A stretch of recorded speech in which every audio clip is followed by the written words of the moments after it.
Let's make a slip knot. Bring the yarn over your fingers. Push it up through.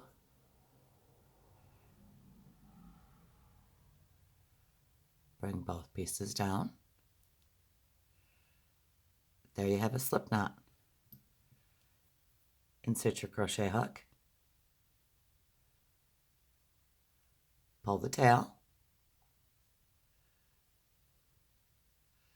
And you can start crocheting. Once over, pull it through. Once over, pull it through. Now, I have my tension set between my pinky finger and my ring finger. I pull it a little tight, not too tight, and I hold on to the rest of the chain. Once over, pull through. Once over, pull through. Once over, pull through. Voila! You've got your basic chain.